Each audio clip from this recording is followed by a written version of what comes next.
Greetings to all our precious viewers. In the midst of all the negative prevailing conditions that are happening around the world, for example, hurricanes, wildfires, murders, road accidents, suicides, little or no respect for human lives. The unseen enemy that has taken over 1 million lives and is still on the path of destruction. We want you to know this is not a time to panic. The situation is not hopeless. We have good news at this time for you. And that news is that Jesus Christ is Lord. He is the answer to all our problems. You know, the sooner we recognize him as Lord and give him his rightful place in our lives and our nation, the world would be a better place for us to live. We have enough troubles on our hands. Let us invite the Prince of Peace in, and we would enjoy a better quality of life.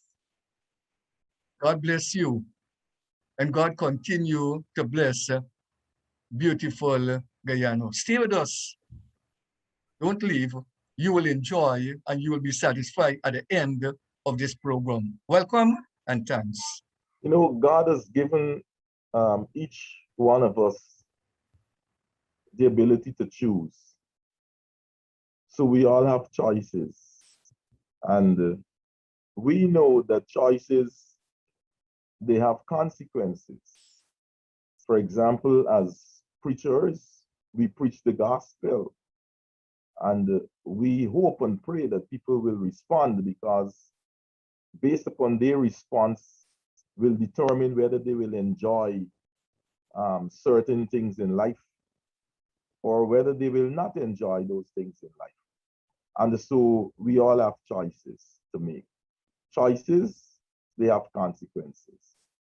And case in point, we have a big issue now surrounding taking a vaccination against the COVID-19 virus. Now we have information coming for and information coming against this virus. What is critical for us to understand, though, that notwithstanding, the different information that might be coming in, millions of people across the world would have already died as a result of this virus. There was a time when I could remember when this thing first started and people were just dying. I remember people were praying for some kind of vaccine or some kind of treatment to be discovered so that they could be treated. I remember that. And as we could see now, a number of organizations, institutions, or whatever would have produced a vaccine. And the vaccine is here. And so even now the vaccine is here, we still have problems. And we were praying, right? Some persons were praying and so on. So we are at a point now where we have to allow reason to reign and reason to rule. We cannot and should not just make decisions that are irrational, decisions that are not based upon reason that is authentic, reason that seeks to secure and to save lives. And so we want to discuss this issue again, because once you are speaking from a reasonable perspective, sometimes you could be brandished, you could be branded, sorry, or you could be, you could be placed in some camp. And so the crux of the matter is right now, brethren, we have going on to 700 people dying in this nation as a result of this pandemic. And we prayed, many persons prayed. You heard churches, people in the Mondays, mosque, they were trusting God for something that will help. But now, something that is here, people are now fighting against it because of the information.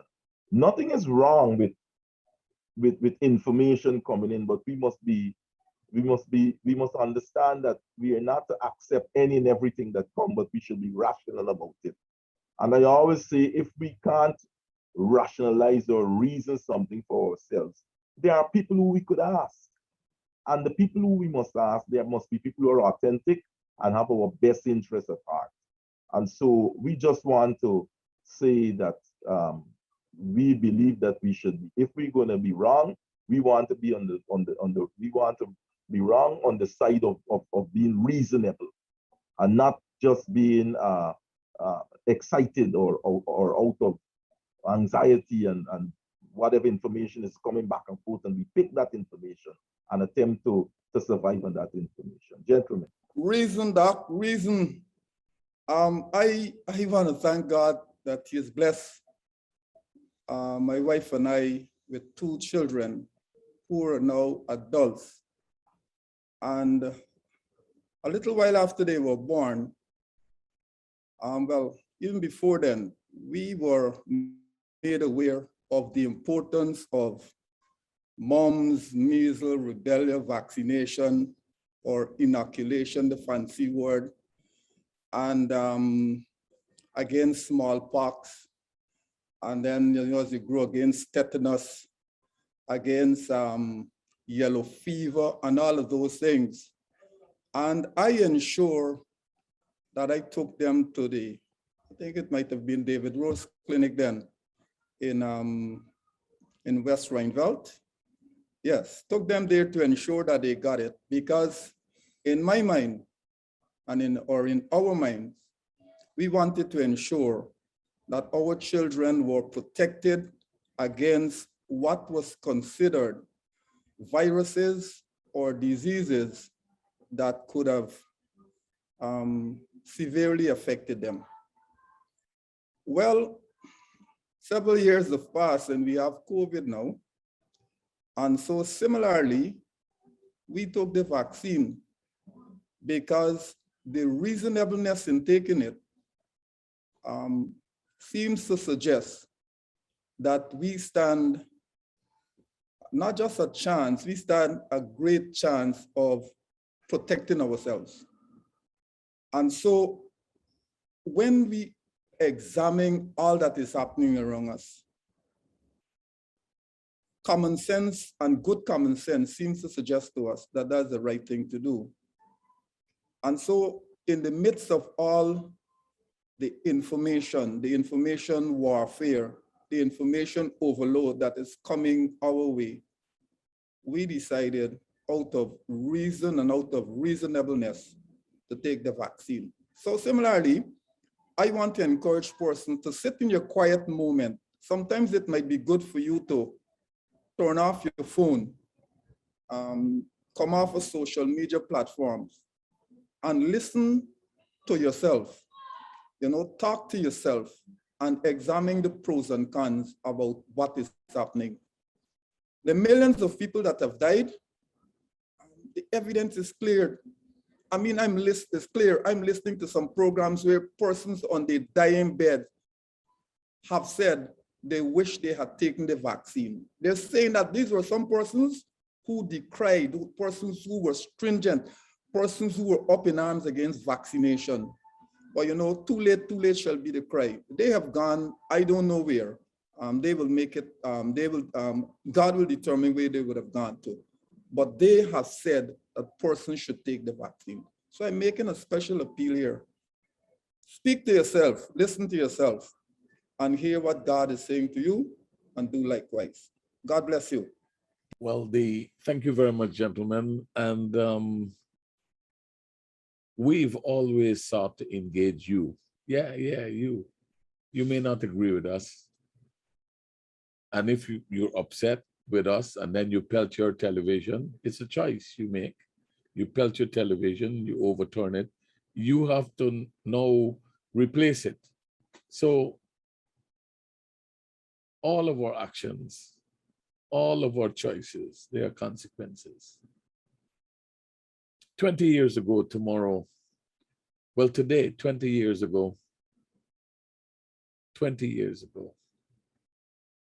In the United States of America, 2 buildings are on fire. 2 planes crashed into those buildings. And the New York Fire Department, in 2001, I bought a cap, NYFD. I couldn't wear the other one, so I bought the one honoring the firemen. They have enough footage while people are streaming through the doors, smoke billowing out of the doors. People are jumping for their life. People made a choice. Rather than stay in this building, I will jump. What kind of choice is that? But people did that. And they were popping songs heard around those 2 buildings there in New York. Did they panic? I wasn't there. People made choices. Some people came out.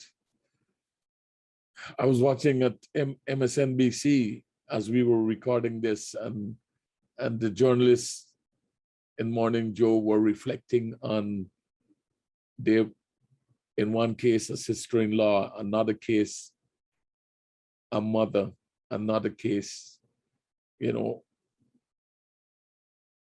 What struck me was the professional firemen who, when everybody was pouring out of these buildings, they were going in. They never, many of them, never came back out alive. Never came back out, period. Because their bodies were incinerated in that fire. They made a choice. We made a choice. And week after week, we come into your space. You could listen to us or you can tune us out. But we want to encourage you to listen, because we are tired of this particular thing that happens in this country. If you make a choice, they say you're on the government side. If you exercise another choice, they say you're on the opposition side. We have made a choice for reason. Those 2 positions I just identified, they're gridlock. People are locked. And instead of people, well, not everybody, but instead of some people moving forward, they find it easy to say, oh, that's a government position. My decision to take the vaccine has nothing to do with government, had nothing to do with government, and so on. When we go way back in the Old Testament, they didn't have governments, public health considerations. They didn't have clinics and nurses. Certainly Dr. Fauci wasn't there. And but they had people living in tents. They were nomadic. And the entire book of Leviticus speaks to the behavior and preservation of the individual and the community. And the authority then was located in the priest, who had the authority to declare anybody whole. They had every conceivable sickness. The top one was leprosy, highly infectious. And do you know, the priests, you read the entire book of Leviticus, just read chapter 13 and see the priests had the authority to quarantine people, to put some outside of the tent for a period. Could you imagine if the world did not develop as it has developed? And then if at that time you had a pandemic, what would have happened to the people. You can choose wherever you live. It's up to you to make a choice what you're going to do in the face of a real threat, a real disease. Whether you believe in it or not, that it exists, is up to you. But let reason guide you. Be guided by your faith. If you choose to take it, don't condemn those who haven't taken it. If you have chosen not to take it, don't condemn those who have taken it. It's, that kind of situation. Know that for every choice, there are consequences. We choose to obey the law. I choose to obey the law. And so we want to encourage all of us to be reasonable and to see how best we can move forward. Every choice has inherent risk. A friend of mine studied actuarial science, right? Actuarial scientists are mathematicians who determine the amount of risk and uncertainty associated with different decisions, right? So she took the vaccine. And if someone who studied probabilities on a level that I may never understand, if she took the vaccine, understanding the kind of risk associated with pros and cons, why wouldn't I follow through with that, given the other research I would have also done? So when we advise or when we support the point of taking the vaccine, it's not without its risks, because every decision comes with a certain amount of risk. But however, what we're looking at is the overall cost, right? There's a risk associated with it, and there's also a cost to every decision. So you can do the mathematics for yourself to figure out, all right, what are the pros and cons of me getting this? What is the risk of me getting sick or worse? Or what are the benefits of me making this decision? So if you want to be a bit pragmatic about that, about your decision to take the vaccine, that is one route. And I'd like to really endorse the point that Bishop Messiah highlighted with the importance of us not looking at each other as enemies, because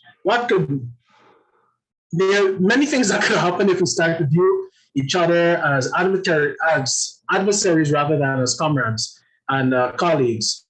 So yeah, there are many things that could happen in that case. So it's important for us to see each other as brothers and sisters of the same nation. When we jump on the iron board, I call it iron board, those airplanes and the travel, invariably we don't ask to see the pilot's license, his qualification, because the pilot flying the aircraft, and we believe that he's capable of taking us from Georgetown to New York. Similarly, the overwhelming evidence from medical science, reputable medical science, supports the vaccine. And so using the same yardstick, using the same measuring tool of the faith and the trust that we exercise, we repose in the pilot, I think similarly we should do with those medical practitioners who would want to have the best interest of society at heart. I mean, Bishop gave us the example there in Leviticus chapter 13. I mean, the priest then considered both sides of the equation. He considered those who were infected and those who were not. But he had to minister to both groups. And so he did what was right. Those who were infected, set aside for a time, okay? And when they were made whole, they will return to the fold. So similarly here, we want to encourage persons to consider, to reason again, the decision that you're making. So Dr. Lee, we're looking jumping for, on the iron bird. I remember years ago, we were encouraged to take the yellow fever vaccine. You have to go right on Brickdam, the Ministry of Health, the Brickdam entrance. And when you reach there, there was a nice senior lady who she would gaff you out And by the time you know it, you were already vaccinated. And I remember taking that counsel, taking that advice and going and take the vaccine. And years after, had to go to the Bahamas. And there and then at the airport, before I jump on the Iron Bird, it was a requirement. And so I'm grateful to God that I took that vaccine and from the counsel that was given. And I know Dr. Hudson spoke earlier about, you know, even as we make our choices, sometimes there are decisions or there are things that we don't understand, issues that we don't understand, and we can ask others, we can get counsel. And so we need to continue to encourage each other. I have taken the vaccine for the COVID-19 virus. And so I really want to encourage us all.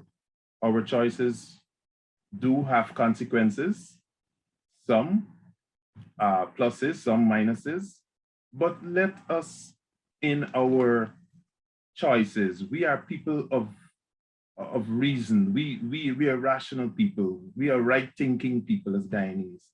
Let us ensure that we choose and choose well. You know, decision-making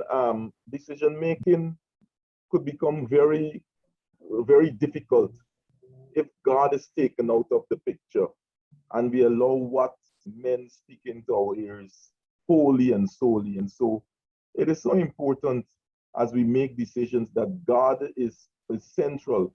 All the vaccines that people took before, there was never a kind of elaborate conversation on how good and bad it is. And so that is part of the chaotic situation that we're in now, because like you talk about yellow fever, I took yellow fever because they demanded that to go to Jamaica and other countries and so on. Nobody had a conversation and the videos and things. So people now become confused, and therefore people want to, you know, make decisions based upon a video and what they have seen. But the other thing I want to make mention of quickly is that when we take God out of the picture, we do not see people who engage in science and people who do different work and have different skills, that we do not see them as created by God. You understand me? Doctors didn't just get this brain by themselves and just came into this world and so on. There's a transcendent God who rules in the affairs of men. God is responsible for giving us different gifts. We don't give ourselves gifts, or else some of us would have been extremely powerful people and doing strange things. But God has given us doctors, lawyers, teachers, the special. So these people are not, they didn't just emerge. It is God who shaped and kind and positioned these people for his own glory. And so if we have people with godly people who understand God's agenda, giving us information, we must be able to you know, to accept that kind of information as rational, as against those who might have an agenda that is different from God. I mean, that might be a difficult thing to differentiate, but the fact is, at the end of the day, we still have to know that there's a transcendent God, that's to him, and not a video, somebody talking something, showing you somebody bulb lighting up because of vaccine and so on. People believe those things. So we must understand that there is a God. I saw a man with a bulb, and the man put the bulb where the vaccine was. He said, "What are you see this thing generating for?" You know, those kinds of things. Well, you know, I am in mid-senior 60s, never spent a day in any hospital, local and foreign. And you said, you invoked the name of God.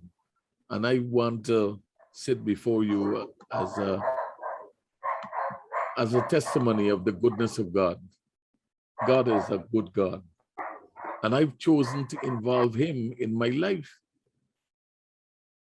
On behalf of this entire set, notwithstanding that I didn't benefit from that kind of treatment, I want to thank our healthcare workers, frontline workers like doctors and nurses. You've made a choice. You have made a choice to serve humanity and to serve your gift in that field.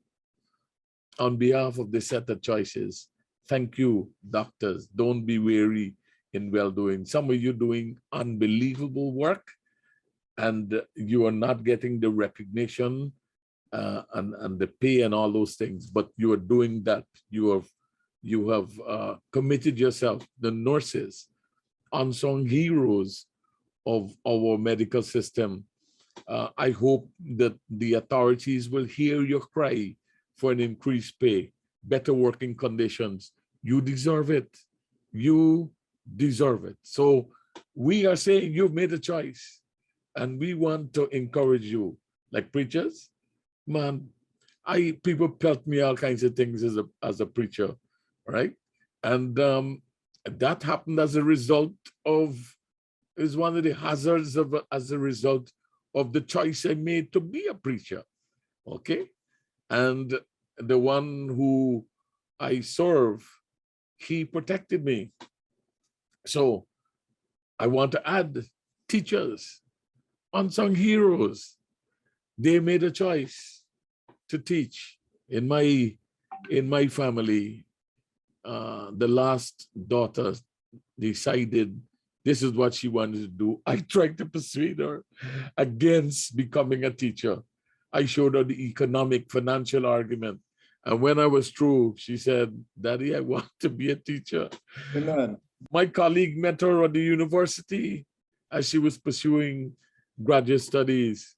And he said, aren't you Raphael's daughter? And he showed her, I didn't even know this. He showed her that this is a path. It's like if you take the path of a priest, you're going to experience tough times. He being a lecturer. And when he was through, she came home and she said to me, I met Dr. So-so-so who told me so-so, and I reaffirmed my commitment. I want to thank teachers, vaccinated, unvaccinated. I want to thank you, because this entire nation is dependent on you to teach our children and to raise them up and to give them a hope. When all around in their home, they hear people bickering and quarreling, when they come into your classroom, you turn on the light switch of education and learning. Thank you, sir. Thank you, miss. Thank you for the work that you do. And this is Choices. We want to thank you for making the best decisions you can make to move your life on. God bless you. We'll see you next week. I'm Celicia on behalf of the set, reminding you that your whole life is the sum of your choices. God bless you.